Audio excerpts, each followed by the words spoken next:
పట్టాదారు పాస్ పుస్తకాలతో దళారులకు చెక్. ప్రభుత్వ కేంద్రాల్లోనే కందులు అమ్మాలన్న ఇంద్రకరణ్ రెడ్డి. మే 15 నుంచి రైతులకు పంట పెట్టుబడి పంపిణీ. చెక్కులు ఇవ్వాలని ఆలోచిస్తున్నామన్న పోచారం. మేడారానికి పెరుగుతున్న భక్తుల తాకిడి. భద్రతా ఏర్పాట్లను పరిశీలించిన ఐజీ నాగిరెడ్డి. ఎల్ఎండి కాలువల పరిధిలో ఊపందుకున్న వరి సాగు. ఆరుతడి పంటలతో నష్టముండదంటున్న అధికారులు. వేములవాడలో ఘనంగా త్యాగరాజ ఉత్సవాలు. చివరి రోజు ఆకట్టుకున్న కళాకారుల ప్రదర్శన.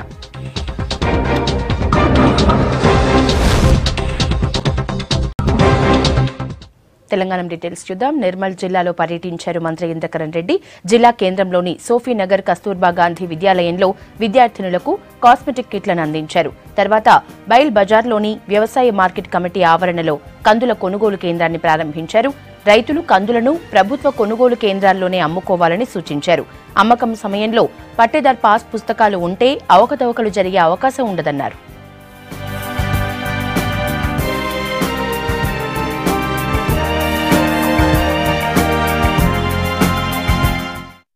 తెలంగాణ రాష్ట్ర ప్రభుత్వం ఇలా రైతు పంట పండించే దానికి గిట్టుబాటు ధర కొరకు అత్యధికంగా ప్రాధాన్యత ఇచ్చే ప్రభుత్వము తెలంగాణ రాష్ట్ర ప్రభుత్వము. కందులు కూడా 5,450. మరి నిర్మల్ జిల్లాలో 6 సెంటర్లను ఏర్పాటు చేయడం జరిగింది. దయచేసి రైతులందరూ కూడా ఈ యొక్క మార్కెట్లో అమ్మితే వారికి సరి అయినటువంటి గిట్టుబాటు ధర వస్తుంది, డబ్బులు కూడా కరెక్ట్గా వస్తాయి.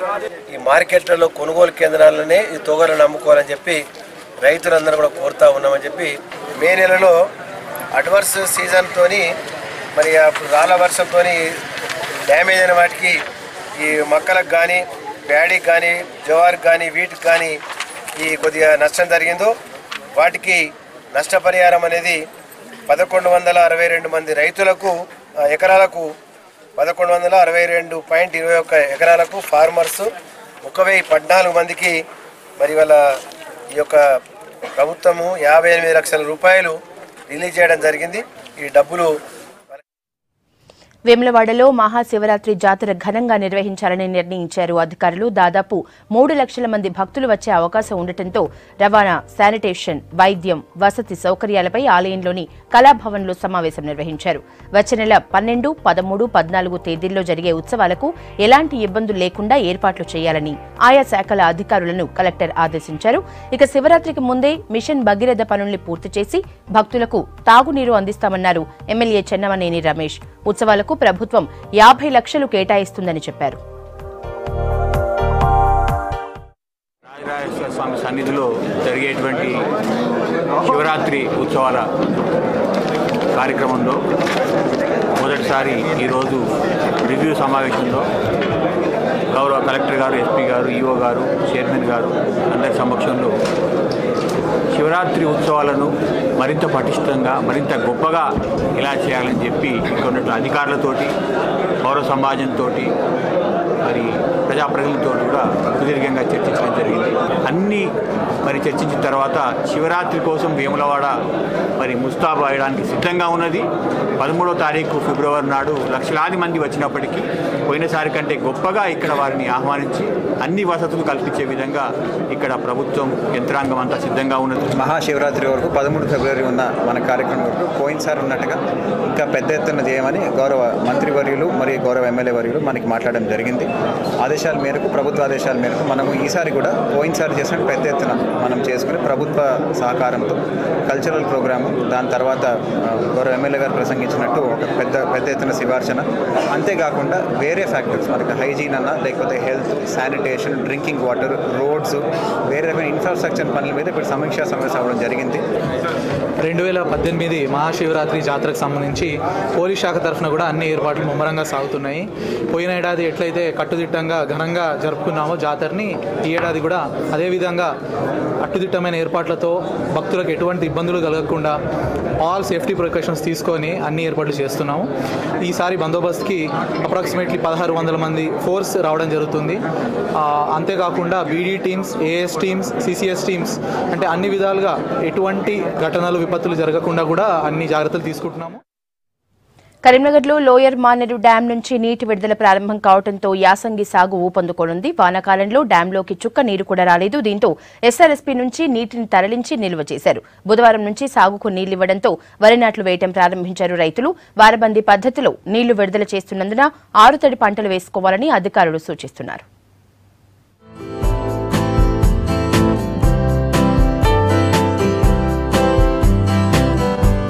కరీంనగర్ లోయర్ మానేరు నుంచి నీటి విడుదలపై సంతోషంగా ఉన్నారు రైతులు. డ్యాం పూర్తి సామర్థ్యం 24 టీఎంసీలు కాగా ప్రస్తుతం 14.4 టీఎంసీల నీరుంది. నవంబర్ మొదటి వారం వరకు 8 టీఎంసీల నీరు మాత్రమే ఉండడంతో రబీకి నీటి విడుదల అనుమానమే అనుకున్నారు. అయితే రైతుల డిమాండ్, ప్రజాప్రతినిధుల ఒత్తిడితో ఎస్ఆర్ఎస్పీ నుంచి 6 టీఎంసీల నీటిని ఎల్ఎండీకి తరలించారు. వర్షాలు కురవకపోయినా, ఎల్ఎండీలోకి నీళ్లు రాకపోయినా, ఎస్ఆర్ఎస్పీ ప్రాజెక్టులో సరిపోను నీళ్లు లేకపోయినప్పటికీ కూడా ఎస్ఆర్ఎస్పీ నుంచి ఎల్ఎండికి 14 టీఎంసీలు ఇక్కడ పెట్టుకొని ఎబో ఎల్ఎండి కింద 4 లక్షల పైచిలుకు ఎకరాలకి నీళ్లను వృధా చేయొద్దు.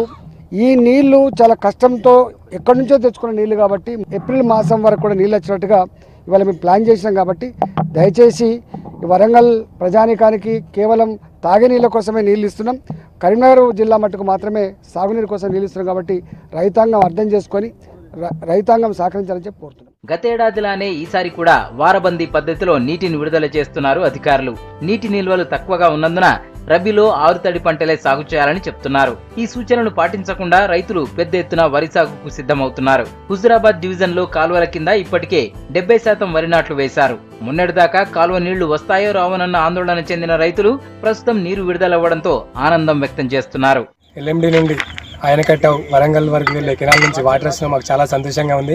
మే వరకు ఇస్తే అందరి పంటలు పండుతాయి, వేసిన వాళ్ళు అందరి మంచిగా వారుతాయి. 24 అవర్స్ వచ్చే విధంగా ఈ కెనాల్ మీరు అభివృద్ధి చేస్తారని మేము కోరుకుంటున్నాం. 24 అవర్స్ కరెంట్ ఇచ్చినందుకు ఈ రోజు కెనాల్ వచ్చినందుకు చాలా సంతోషంగా ఉంది. మా బీడు భూములన్నీ ఈ రోజు నుంచి సస్యశ్యామలంగా వాటర్ వచ్చేటితోటి అందరి కలకాలు ఆడుకుంటూ మేము హ్యాపీగా ఉంటామని కోరుకుంటున్నాం.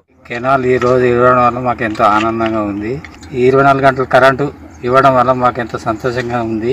ఇంతకాలం నుండి దీని కొరకు చూసుకుంటున్నాం కానీ అక్కడ నీళ్ళు లేక రాలేదు. మేము నార్లు పోసుకొని ఇప్పటికి నెల 15 రోజులు అవుతుంది.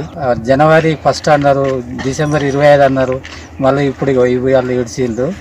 ఇడిచినాక మాకు చాలా సంతోషంగా ఉంది. మేము ఎంతో కొంత నాటేసుకొని మేము బతుకు జీవనం సాగిస్తామని గవర్నమెంట్కు తగినది తెలుపుకుంటాం. హుజురాబాద్ డివిజన్ 2 పరిధిలో రబీకి 90,000 ఎకరాలకు నీరివ్వాలి. కాకపోతే ఎల్ఎండీలో ఉన్న 14.4 టీఎంసీల నీటిలో వేసవి తాగునీటి అవసరాల కోసం 6 టీఎంసీలు కేటాయించారు. 2 టీఎంసీలు డెడ్ స్టోరేజ్ కింద పోతే మిగిలిన 6 టీఎంసీలు మాత్రమే రబీ అవసరాలకు విడుదల చేయాలని నిర్ణయించారు. అంటే దాదాపు 60,000 ఎకరాలకు మాత్రమే సాగునీరు అందుతుందని భావిస్తున్నారు. ఇప్పటికే 70% ఆయకట్టులో వరి నాట్లు వేశారు. దీంతో 6 తడులు నీరు అందుతుందా అన్న సందేహం నెలకొంది. ఎస్ఆర్ఎస్పీ కెనాల్ విడుదల చేయడం ద్వారా మాకు చాలా ఆనందంగా ఉంది. ఎందుకంటే ఇన్ని రోజులు మేము వాటర్ కోసం చాలా ఎదురు చూస్తున్నాము. ఇలానే ఎప్పుడు ఇవ్వాలని ప్రభుత్వాన్ని కోరుతున్నాము. 24 గంటల కరెంటుతో పాటు 24 గంటల వాటర్ సౌకర్యం కూడా ఇస్తే మాకు చాలా ఆనందంగా ఉంటుంది. చెరువులు కూడా నింపే ఉద్దేశం చేస్తే మాకు ఇంకా బాగుంటుందని మేము ప్రభుత్వాన్ని కోరుతున్నాము. ఖరీఫ్ లో తెగుళ్లతో తీవ్రంగా నష్టపోయిన రైతులు ఇప్పుడు రబీకి నీటి విడుదలతో ఒకంత సంతోషంగానే ఉన్నారు. అయితే నీటి లభ్యత ఆధారంగా అధికారులు సూచించినట్లుగా నీటిని పొదుపుగా వాడుకుంటూ 6 తడి పంటలు వేసుకుంటే పూర్తి స్థాయిలో లాభపడే అవకాశం ఉంది.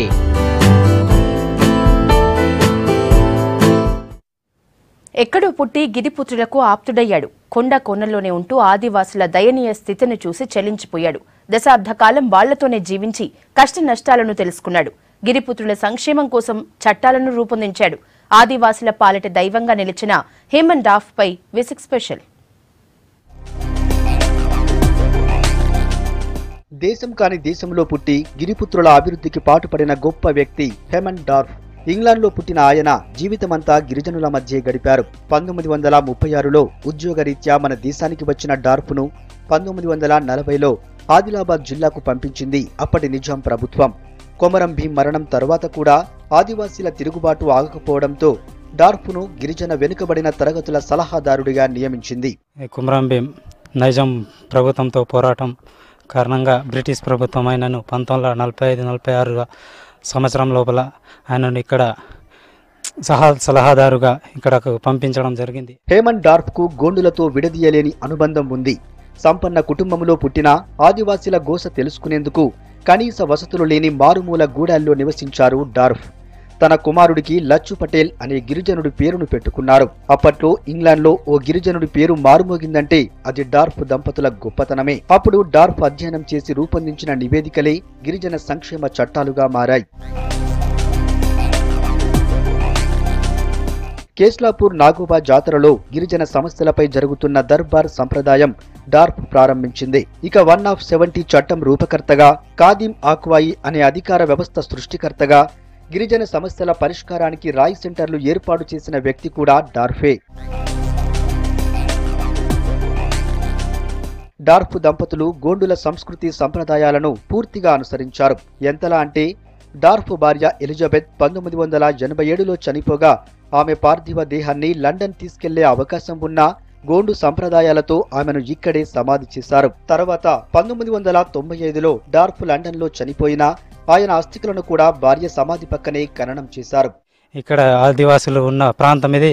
వీళ్ళకు అడవి, నీరు, భూమి తక్కువ ఉన్నది. అందుకోసమే కుమ్రంభీం పోరాటం చేసిండని తెలియజేసిన హేమంత్ రావు ఆ సమయంలోనే ఆదివాసుల కోసం ఆదివాసీ ప్రాంతాలన్నీ తిరిగి వాళ్ళ అభివృద్ధికి అనేక పరిశోధనలు చేసి ప్రభుత్వానికి నివేదికగా పంపించడం జరిగింది. ఏళ్ల తరబడి గిరిపుత్రుల గుండెల్లో నిలిచిపోయిన డార్ఫ్ వర్ధంతిని ఘనంగా జరుపుకునేందుకు రెడీ అయ్యారు ఆదివాసీలు.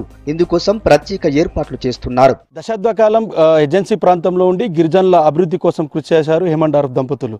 గిరిజనుల సంస్కృతి సాంప్రదాయాలు ఉన్నన్ని రోజులు వారి మదిలో హేమంత్ డార్ఫ్ దంపతులు చిరకాలం ఉండడం తథ్యం. కెమెరా పర్సన్ విఠల్తో ప్రేమ్ సాగర్, V6 న్యూస్, ఆదిలాబాద్. మేడారం సమ్మక్క సారలమ్మ జాతర దగ్గర పడటంతో భక్తుల రద్దీ పెరిగింది. జాతరకు ముందే లక్షల సంఖ్యలో భక్తులు మేడారం గద్దెలను దర్శించుకుని మొక్కులు చెల్లించుకుంటున్నారు. ఇవాళ ఒక్కరోజే 1,00,000 మంది భక్తులు అమ్మవార్లను దర్శనం చేసుకున్నారు. జాతరలో భద్రతా ఏర్పాట్లను IG Nagireddy, SP Bhaskaran, collector Karnan, ITDA PO చక్రధర్లు పరిశీలించారు. దీనిపై మరిన్ని వివరాలు కృష్ణమోహన్ అందిస్తారు. జాతర కౌంటౌన్ మొదలైంది. జాతర మరికొన్ని రోజులు ఉండగానే భక్తుల తాకిడి కూడా పెరిగిపోతుంది. బుధవారం, ఆదివారం ఇలా సెలవు రోజుల్లో వస్తే భక్తులు విపరీతంగా వస్తున్నారు. రహదారులన్నీ కూడా మేడారం వైపే వస్తున్నాయని చెప్తున్నారు. ఇప్పటికే మేడారం సంబంధించినటువంటి పనులన్నీ కూడా వేగవంతంగా జరుగుతున్నాయి. భక్తులు వచ్చే వాళ్ళకు ఇలాంటి ఇబ్బందులు కాకుండా కావాల్సినటువంటి సౌకర్యాలు కూడా కల్పిస్తున్నారు. చూడొచ్చు, బుధవారం ఈ రోజు భక్తులు ఉదయం నుంచి కూడా చాలా వరకు పెద్ద ఎత్తున తరలి వస్తున్నారు. జాతర సమయంలో కూడా 1 కోటి పైగా మంది భక్తులు వస్తారు. ఆ వచ్చే భక్తులు తోటి ఇబ్బందులు అవుతుంది అనుకున్న వాళ్ళు, కొంత అనారోగ్యంతో ఉన్న వాళ్ళు కావచ్చు, లేకపోతే వృద్ధులు, ఇతర దూర ప్రాంతాలకు సంబంధించిన వాళ్ళందరూ కూడా ముందుగానే అమ్మవారికి మొక్కులు చెల్లించుకుంటున్నారు. వచ్చేవాళ్ళు ప్రధానంగా ఇక్కడ బంగారంగా పిలుచుకునే బెల్లం, సారె, ఈ రెండింటిని, తర్వాత వడి బియ్యం, ఈ మూడింటిని ఇవ్వడం అనేది అమ్మవారికి ప్రాధాన్యతగా వస్తుంది. అమ్మవారు ఒంటి మీదకు రావడం, ఆ తర్వాత అమ్మవారిని పూనకాలుగా వచ్చినటువంటి వాళ్ళకి సంబంధించినటువంటి కూడా చూడొచ్చు. అంటే ఈ వనదేవతలుగా ఉన్నప్పటికీ కూడా కేవలం గిరిజనులు మాత్రమే ఆరాధించేవారు. క్రమక్రమంగా కూడా ఇది చాలా వెలుగులోకి రావడం, ఆ తర్వాత ఈ ప్రాశస్యం ప్రపంచవ్యాప్తంగా వెళ్లడం, గిరిజనేతరులు కూడా ఎక్కడెక్కడి నుంచో తరలి వచ్చి అమ్మవారిని దర్శనం చేసుకుంటారు. అమ్మవారికి మొక్కులు చెల్లించడం, ఈ మొక్కులు చెల్లించడంలో కూడా చాలా విశిష్టత ఉంటుంది. ఎక్కడా లేనట్టుగా విగ్రహాలు కానీ కేవలం పసుపు కుంకుమ బరణలు కానీ తీసుకొస్తారు. ఆ తీసుకొచ్చినటువంటి అమ్మవారిని చేస్తారు. ప్రస్తుతం చూడొచ్చు, జాతరకు ఇంకా 20 రోజుల పైన ఉన్నప్పటికీ కూడా ఈ వచ్చే భక్తులు కూడా మొక్కులు చెల్లించుకుంటారు. ముందస్తుగా వచ్చినటువంటి భక్తులతోటి ఈ ప్రాంతం అంతా కూడా అమ్మవారి నామస్మరణం అవుతున్నారు. చాలా మంది ఇక్కడ ఉన్నటువంటి భక్తులు కూడా ఉన్నారు. వాళ్ళతో కూడా మాట్లాడిచ్చారు. ఏం కోరుకునే మనవాడు వచ్చారు. కొడుకు ఇతరులు బంగారం ఇస్తాడు మా కొడుకే. ఎప్పుడు వస్తావు జాతరకు? జాతర ముందే ఇంత జనం ఉన్నారు. ఇక ఇప్పుడు జనం తక్కువ ఉంటారు అని ఇప్పుడైతే వచ్చిన. అప్పటికి 3 రోజులు అయితే అసలుగా దొరకది. ప్లస్ ఉండవాడు దొరకదు, నిలబడవాడు దొరకది. 29 లాస్ట్ కదా, అందుకే వచ్చిన ముందుగా. మీరు ఎక్కడి నుంచి వచ్చారు? ఎలా ఉంది జాతర? బాగుంది. ఫస్ట్ టైం రావడం, కరీంనగర్ నుంచి వచ్చినాం. కానీ ఇప్పుడే చాలా రష్ ఉంది, చూద్దాం మరి. అందుకే చిన్నపిల్లలు ఇప్పుడే వచ్చినాం. మస్తు ఉంది ఇక్కడ, చాలా బాగుంది. అమ్మవారికి మొక్కులు చెల్లించుకోవడం, ఆ తర్వాత తాము అనుకున్నటువంటి కోరికలు నెరవేరాలి, వీటన్నింటినీ మొక్కుకుంటారు. ఇక్కడికి వచ్చే భక్తులు కావచ్చు, వాళ్ళు ఈ ఇతర ప్రాంతాల నుంచి, అంటే ఒక తెలంగాణ రాష్ట్రం నుంచే కాకుండా దేశవ్యాప్తంగా ఉన్నటువంటి చాలా వైపుల నుంచి కూడా భక్తులు అమ్మవారిని దర్శనానికి వస్తుంటారు. అయితే జాతర సమయంలో 3 రోజులు, అంటే 31, ఫిబ్రవరి 1, 2, 3 తేదీలో 4 రోజులు దాదాపు 1,00,000 మంది భక్తులు దర్శనం చేసుకుంటారు. అందుకే అంత క్రౌడ్ ను ముందుగానే చూసే వచ్చి ఉన్నారని చెప్పొచ్చు. మీరు ఎక్కడి నుంచి వచ్చారమ్మా? ఎప్పుడు వస్తుంటారా మేడారం జాతర? సంవత్సరం మేము రాబట్టి చాలా మంచిగా అనిపించింది, సంతోషంగా ఉంది. అమ్మవారు చాలా మంచిగా చేస్తుందని. మరి జాతరకు ఎన్ని రోజుల ముందు వచ్చింది? మరి జాతర అయితే చాలా రష్ ఉంటుంది కదా, అందుకే ముందే వచ్చి అమ్మని ముట్టుకోనిరు కదా అప్పుడు, అందుకనే అవకాశం దొరకదు మళ్ళీ, అందుకే వచ్చి ఇక్కడ ఇవాళ తృప్తిగా చేసుకున్నాం, అప్పుడైతే రానిరు కదా. ఇది భక్తుల తాకిడికి సంబంధించినటువంటి రేసు. అంటే సెలవు రోజులు అంటే ఇప్పుడు వచ్చేది కూడా సంక్రాంతి కావడంతో భారీగా జనం భక్తులు కూడా ఈ మేడారం తరలి వచ్చే అవకాశం ఉంది. జాతరకు బిఫోరే వస్తున్నటువంటి భక్తులకు వాళ్ళకి కావాల్సిన సౌకర్యాలు కల్పించడంతో పాటు మేడారం అసలు జాతరకు సంబంధించినటువంటి పనులను కూడా వేగవంతం చేసే వైపుగా అధికారులు దృష్టి సారించారని చెప్పొచ్చు. మేడారం నుంచి కెమెరామెన్ క్రాంతి కుమార్తో కృష్ణమోహన్, B6 న్యూస్. ఈ నెల 31 నుంచి ఫిబ్రవరి 3 వరకు జరిగే మేడారం సమ్మక్క సారలమ్మ జాతరకు రెడీ అవుతోంది ఆర్టీసీ. భక్తులకు ఇబ్బందులు లేకుండా బస్సులు నడపడంతో పాటు అత్యధిక సర్వీసులు నడిపిన సంస్థగా గిన్నీస్ బుక్ రికార్డు సాధించాలన్న పట్టుదలతో ఉన్నారు అధికారులు. ఈసారి 18 లక్షలకు పైగా భక్తులను మేడారం చేరవేయాలన్న టార్గెట్ను పెట్టుకుంది ఆర్టీసీ. అందుకే 20 రోజుల ముందుగానే ఛార్జీల టారిఫ్ కూడా ఫైనల్ చేసింది.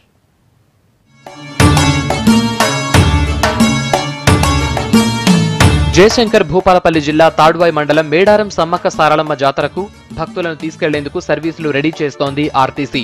ఈ నెల 31 నుంచి ఫిబ్రవరి 3వ తేదీ దాకా జాతర జరగనుంది. 4 రోజుల పాటు జరిగే జాతరకు 1 కోటి మంది వరకు భక్తులు అమ్మవార్ల గద్దెలను దర్శించుకునే అవకాశం ఉంది. ఇందుకు అనుగుణంగా మేడారం జాతరకు 4200 బస్సులు సిద్ధం చేస్తున్నారు ఆర్టీసీ అధికారులు. రాష్ట్ర వ్యాప్తంగా అన్ని జిల్లాల నుంచి 51 బస్సు పాయింట్ల ద్వారా బస్సులు నడపడానికి ఆర్టీసీ అధికారులు ప్రణాళికలు రూపొందించారు. రాష్ట్ర రాజధాని హైదరాబాద్ నుంచి ఏసీ బస్సులు నడపనున్నారు.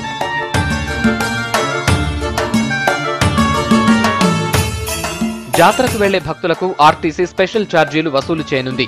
సాధారణ రోజుల్లో కంటే జాతర 4 రోజుల్లో 40 నుంచి 50% వరకు అదనంగా ఛార్జీలు పెంచారు. ప్రస్తుతం హన్మకొండ నుంచి మేడారం టికెట్ ధర ఎక్స్ప్రెస్ లో పెద్దలకు 90 రూపాయలు, పిల్లలకు 45 రూపాయలుండగా జాతర రోజుల్లో పెద్దలకు 160, పిల్లలకు 90 ఛార్జీగా నిర్ణయించారు. సూపర్ లగ్జరీలో పెద్దలకు 210 రూపాయలు, పిల్లలకు 110 రూపాయలు ఛార్జ్ చేస్తారు.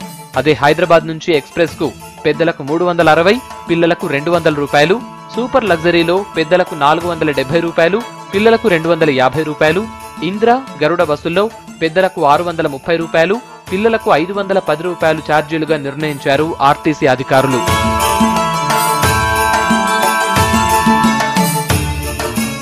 మినీ ఏసీ వజ్ర బస్సులను కూడా మేడారం జాతరకు అందుబాటులో తెస్తామన్నారు. గరుడకు వసూలు చేస్తున్న అమౌంట్ నే వజ్ర బస్సుల్లోనూ వసూలు చేస్తారు. 2016 జాతర స్పెషల్ టారిఫ్ తో పోలిస్తే ఈసారి 10% వరకు ధరలు అదనంగా పెంచామంటున్నారు అధికారులు. బందోబస్తు కానీ వాళ్ళని అన్నిటికి కానీ మేము కనీసం 2500 మంది ఆర్టీసీ సిబ్బందిని వినియోగిస్తాము. పోయిన జాతరలో 2016 పోయిన జాతరలో శుక్రవారం నాడు 2,61,000 మంది ఒకే రోజు బయటకు వచ్చారు. మేడారం నుంచి రకరకాల ప్లేసెస్కి వెళ్ళారు. ఈసారి అదే ఫిగర్ 3 లక్షల పైచిలకు ఉండబోతుందని అనుకుంటున్నాం. దానికి కానీ కనీసం 4,000 బస్సులు ఒక్కరోజే నడిపే ఆస్కారం ఉంది. అది నిజంగా చెప్పాలంటే ప్రపంచంలోనే ఒక అద్భుతమైన పబ్లిక్ ట్రాన్స్పోర్టేషన్ ఈవెంట్. ఇంత భారీగా ఇన్ని బస్సులు, ఇంత ట్రాఫిక్ ఒక చోటు నుంచి ఎక్కడ కూడా ఇంత ప్రపంచంలో జరగలేదు. తప్పకుండా ఇది రికార్డులు సృష్టిస్తామని అనుకుంటున్నాము. రికార్డులకు ఎక్కడానికి కూడా ప్రయత్నం. మేడారం జాతరతో టీఎస్ఆర్టీసీ గిన్నిస్ రికార్డ్ సొంతం చేసుకునేందుకు ప్రయత్నిస్తోంది. ప్రపంచంలోనే మరెక్కడా ఈ స్థాయిలో పబ్లిక్ ట్రాన్స్పోర్ట్ ఈవెంట్ నిర్వహించలేదని, ఆ క్రెడిట్ మన ఆర్టీసీకే దక్కుతుందని అంటున్నారు. జాతర జరిగే 3వ రోజు శుక్రవారం భక్తుల తాకిడి అత్యధికంగా ఉంటుందని, ఆ ఒక్క రోజునే 3 లక్షలకు పైగా భక్తులు వస్తారన్న అంచనాల్లో అధికారులున్నారు. జిల్లాల వారీగా పికప్ పాయింట్లు ఫైనల్ చేసిన ఆర్టీసీ మేడారంలో కూడా బస్ స్టాండ్ రెడీ చేస్తోంది. గద్దెలకు దగ్గరగా భక్తులకు సౌకర్యంగా ఉండేలా ఏర్పాట్లు చేస్తోంది. అభివృద్ధిలో పరుగులు పెడుతున్న సంగారెడ్డి పట్టణంలో సేద తీరేందుకు పార్కులు లేక జనం అవస్థలు పడుతున్నారు. హైదరాబాద్కు సమీపంలో ఉండటం, రాజధాని క్రమంగా విస్తరిస్తూ ఉండడంతో పట్టణ జనాభా పెరుగుతోంది. అయితే అందుకు తగ్గట్లుగా ఆహ్లాదకరమైన ప్రాంతాలు లేకపోవడంపై ప్రజలు ఆవేదన చెందుతున్నారు. సింగూరు, మంజీరా బ్యారేజ్లతో పాటు సంగారెడ్డిలో శిల్పారామం ఉన్నా సరైన సదుపాయాలు లేకపోవడంపై విమర్శలు వినిపిస్తున్నాయి.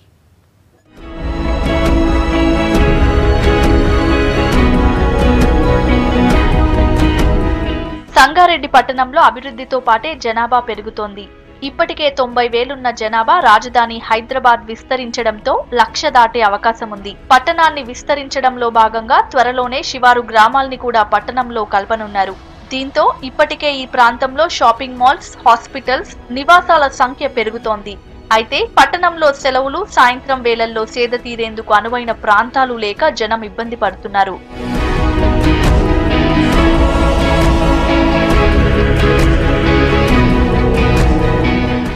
పట్టణంలో ఉన్న ఏకైక రాజీవ్ పార్క్ లో కనీస వసతులు లేకపోవడంతో జనం అక్కడికి వెళ్లడమే మానేశారు. సంగారెడ్డి పక్కనే మంజీరా బ్యారేజ్, పుల్కల్ మండలంలో సింగూరు ప్రాజెక్టున్న వసతులు అంతంత మాత్రమే. ఇక పట్టణంలో 6 ఏళ్ల క్రితం నిర్మాణం చేపట్టిన మినీ శిల్పారామం ఇప్పటికీ పూర్తి కాలేదు. నిధులు కేటాయించడంలో నిర్లక్ష్యం కారణంగానే పనులు ముందుకు సాగక నిర్మించిన భవనాలు శిథిలావస్థకు చేరుకొని అసాంఘిక కార్యక్రమాలకు అడ్డాగా మారాయి. ఈ శిల్పారామం మొత్తం ఎట్లయిపోయిందో, గోడలు కట్టినవి గూల్పై పరిస్తున్నది, రేకులు అయితే బెండ్ అయిపోయినాయి. ఏదైతే వాళ్ళు మంచి ఆలోచన చేసినో ఆలోచన మొత్తం నాశనం అయిపోయి ఇంకో డంపింగ్ యార్డ్కు ఎక్కడ కూడా రాత్రిపూట 8 నుంచి 12 దాకా వచ్చి ఉన్నలేని చెత్త అంతా తీసుకొచ్చి అని లేచేటువంటి పరిస్థితి. కుటుంబంతో వచ్చి పిల్ల పాపలతో వచ్చి ఎవరైనా వద్దామనుకుంటేసరికి ఇక్కడ చూసిన ఈ చెత్త, ఈ చెదారంకు అభివృద్ధి లేక ఎవరు రావడం లేదు.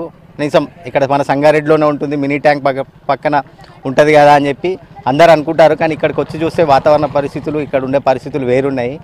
దీనికి అధికారులు కొంచెం చొరవ తీసుకొని దీన్ని అభివృద్ధి పరిస్తే సంగారెడ్డి ప్రజలకు సాయంత్రం పూట ఆహ్లాదకరంగా ఉంటుంది. శిల్పారామంలో అసంతృప్తిగా ఉన్న పనుల్ని త్వరగా పూర్తి చేయాలని డిమాండ్ చేస్తున్నారు జనం. దాని పక్కనే ఉన్న మహబూబ్ సాగర్ చెరువుని కూడా పర్యాటక ప్రాంతంగా అభివృద్ధి చేసి బోటింగ్ ఏర్పాటు చేయాలని కోరుతున్నారు.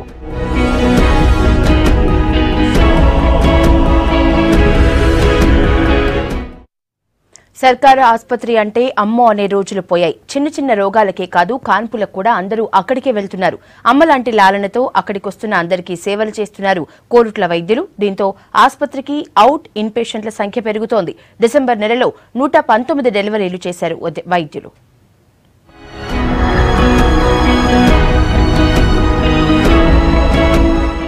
ఇది జగిత్యాల కోరుట్ల పట్టణంలో ఉన్న ప్రభుత్వ ఆసుపత్రి. 30 పడకలున్న ఈ దవాఖానాలో ఇప్పుడు ప్రసవాల సంఖ్య రికార్డ్ స్థాయిలో నమోదవుతోంది.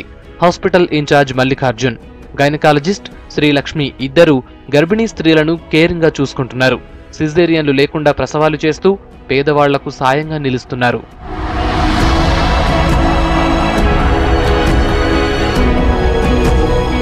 సౌకర్యాలు తక్కువగా ఉన్నా సరే పట్టుదలతో పనిచేస్తూ అందరి మన్ననలు పొందుతున్నారు ఇద్దరు డాక్టర్లు. పేదింటి ఆడపడుచులకు పురుడు పోస్తూ వారికి ఖర్చు లేకుండా ప్రభుత్వం నుంచి వచ్చే డబ్బును అందిస్తున్నారు. 30 పడకలే అందుబాటులో ఉన్నా అంతకన్నా ఎక్కువ మందికే వైద్యం చేస్తున్నారు. మా బిడ్డ డెలివరీ అయింది నార్మల్. మాకు ప్రైవేట్ దవాఖానలకు అయితే పట్టేంత పైసా సార్. మీ దయవలన, దేవుని దయవలన మంచిగా క్షేమంగా కడతేరింది మా బిడ్డ. మేడం బాగా చూస్తుంది. ప్రైవేట్ దవాఖానలకు అయితే 30-40 వేల ఖర్చు వచ్చు. మేము నెల కిందనే వేయించుకుంటున్నాం. మాకు ఉచితంగా అయింది. కేసీఆర్ డబ్బులు కూడా మాకు ముట్టినాయి. చెకప్కి ప్రతి నెల చెకప్కి వస్తున్నామండి. ఇక్కడ మేడం కానీ సార్లు కానీ అందరు చాలా బాగా చూసుకుంటున్నారు మమ్మల్ని. ఇప్పుడు ఆపరేషన్ అయ్యి ఈ రోజుకి 6 డేస్ అవుతుంది. నాకు పాప పుట్టింది. కేసీఆర్ కిట్ కానీ కేసీఆర్ డబ్బులు కానీ అన్నీ నాకు వచ్చేసాయండి. అందరం ఇక్కడ వసతి అంతా చాలా బాగుంది. రోజు 3 పూటల మేడంలో రావడం, చూడడం, మళ్ళీ మాకు ఇక్కడ ఫుడ్ అరేంజ్మెంట్ కూడా చాలా బాగుందండి. అందరూ చాలా మంచిగా చూసుకుంటారు. ఈ ఆసుపత్రిలో కాన్పులు మొత్తం నార్మల్ గా జరిగేలా చూస్తారు డాక్టర్లు. తప్పనిసరి అయితేనే సిజేరియన్ చేస్తున్నామని చెబుతున్నారు. గతంలో మా దగ్గర సంవత్సరానికి 190 నుంచి 200 డెలివరీస్ అయ్యేటివి. అట్లాంటి పోయిన సంవత్సరం 500 డెలివరీస్ అయినాయి. ఈ సంవత్సరం ఏప్రిల్ నుంచి చూస్తే ఇప్పటికే 850 డెలివరీస్ దాకా చేసినాము. ఇందులో ముఖ్య పాత్ర మా డాక్టర్ శ్రీలక్ష్మి మేడం జూలైలో జాయిన్ అయ్యారు. తను వచ్చినాక ప్రతి నెల మాకు 100కు పైగా 120-130 డెలివరీస్ అవ్వడం జరుగుతుంది. అందులో 80 నుంచి 90 వరకు నా ఆపరేషన్స్, 30-40 సెక్షన్స్ మన నార్మల్ డెలివరీస్ కూడా జరగడం జరుగుతుంది. ఇంకా ఒకవేళ స్టాఫ్ మాకు పెంచినట్లయితే ఇంకా ఒక 100 పడకలు చేసిన ఏదైతే గవర్నమెంట్ ప్రపోజల్ ఉంది 100 పడకలు, 100 పడకలతో కూడా ఇంకా ఎంతో ఉత్సాహంతో 200 పైగా డెలివరీస్ చేయాలని మేమందరం నిశ్చయించుకొని చాలా కష్టపడుతున్నాం. మా సిబ్బంది స్టాఫ్ అందరూ కూడా ఎంతో ఉత్సాహంతో పనిచేస్తున్నారు. సర్కారీ ఆసుపత్రుల్లో సౌకర్యాలు పెంచి తమకు సాయం చేసిన ప్రభుత్వానికి కృతజ్ఞతలు చెబుతున్నారు లబ్ధిదారులు.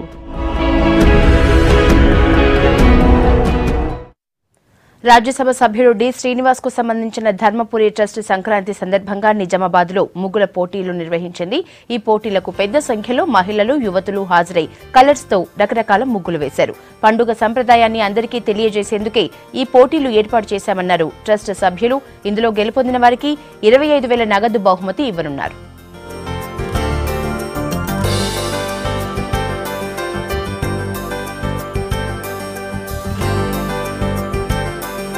అందరు కూడా అభినందనలు, శుభాకాంక్షలు. ఇదే స్ఫూర్తితో సంక్రాంతి పండుగ కూడా మీరంతా ఆనందంగా జరుపుకుంటారని నేను విశ్వసిస్తా ఉన్నాను. 540 పైన పోటీలో పాల్గొన్నారని తెలిస్తే చాలా ఆనందం అనిపించింది. చాలా పెద్ద సంఖ్య అది. మరి నేనైతే మొట్టమొదటిసారి ఇటువంటి ముగ్గుల పోటీల్లో వచ్చి మీతో కొంత సమయం గడిపి విజేతలకు బహుమతులు ఇచ్చే కార్యక్రమంలో మొదటిసారి పాల్గొంటున్నాను. మీరు ఆలోచన చేసి మీ మెదడును ఉపయోగించి ఈ పోటీల్లో గెలవడానికి ఏ రకమైన ముగ్గులు వేయాలని ఎంతైతే ఆలోచన చేస్తారో అది ఒక అవకాశం. మన యొక్క ఆలోచన విధానాన్ని, మన యొక్క విజ్ఞతను, మన కెపాసిటీస్ని పెంచుకునే ఒక అవకాశం. 540 మంది ఈరోజు పార్టిసిపేట్ చేశారు. నిజామాబాద్ జిల్లా కామారెడ్డి నుండి చాలా దూరం మదనూరు నుండి కూడా ముఖ్యంగా మైనారిటీ సోదరమణులు కూడా ఈరోజు ఈ కార్యక్రమంలో పాల్గొనడం మరింత ఎంతో అభినందనీయం.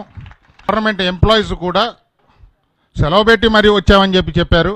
సో వారికి ఇప్పటికి కూడా మన ట్రెడిషన్ పైన, ముగ్గుల పైన ఎంత ఆసక్తి, ఎంత ప్రేమ ఉందో చెప్పకనే చెప్తుంది. సంక్రాంతి సందర్భంగా మిమ్మల్ని అందరినీ ఇలా కలుసుకోవటం, మీ ఇంటికి లక్ష్మీ బిల్లని ఇవ్వటం మరింత సంతోషాన్ని చేకూర్చింది. మహబూబ్నగర్ జిల్లా చిన్న చింతకుంట మండలం ఉంద్యాలలో హుస్సేన్ పాషా ఖాద్రీ ఉరుసు ఘనంగా ప్రారంభమైంది. 3 రోజుల పాటు ఉత్సవాలు జరుగుతాయి. 3 రోజుల్లో గంధం, దీపారాధన, ఫతేహా తదితర కార్యక్రమాలు జరుగుతాయని నిర్వాహకులు తెలిపారు. ఉరుసు ఉత్సవాలకు ఇతర రాష్ట్రాల నుంచి కూడా భక్తులు వస్తారు.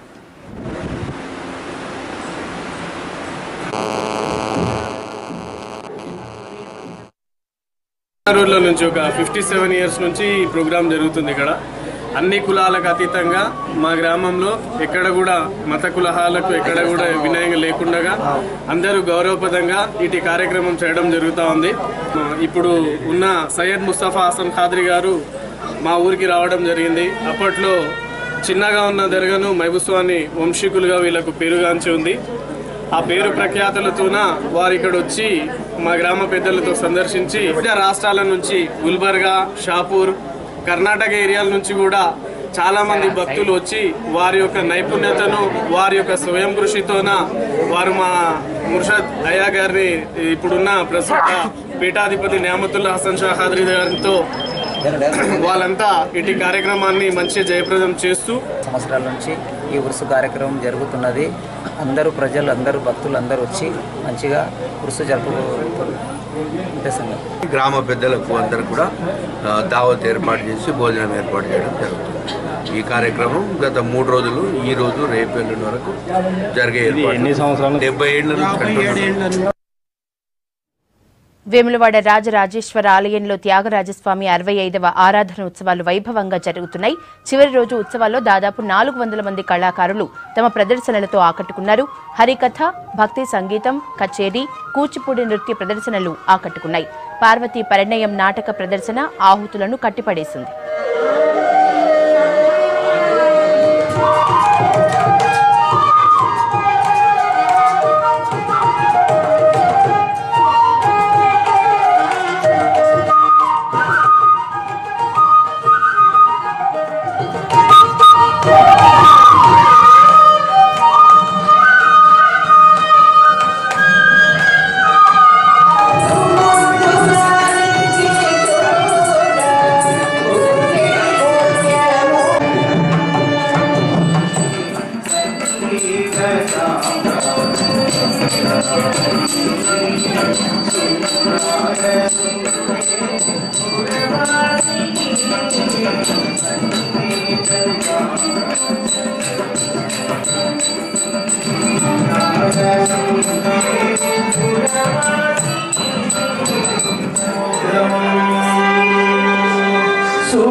Bye.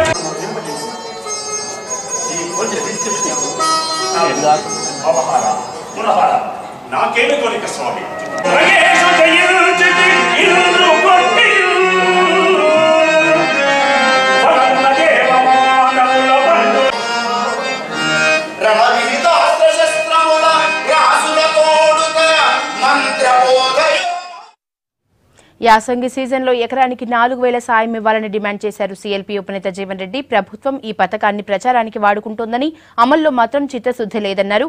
నిజంగా రైతులపై ప్రేమ ఉంటే కౌలు రైతులకు కూడా 4,000 పెట్టుబడి ఇవ్వాలన్నారు. మొన్న ఖరీఫ్లో పంట నష్టపోయిన రైతులకు ఇప్పటి వరకు ఆర్థిక సాయం అందలేదని, సర్కార్ దీనిపై వెంటనే ఓ ప్రకటన చేయాలన్నారు.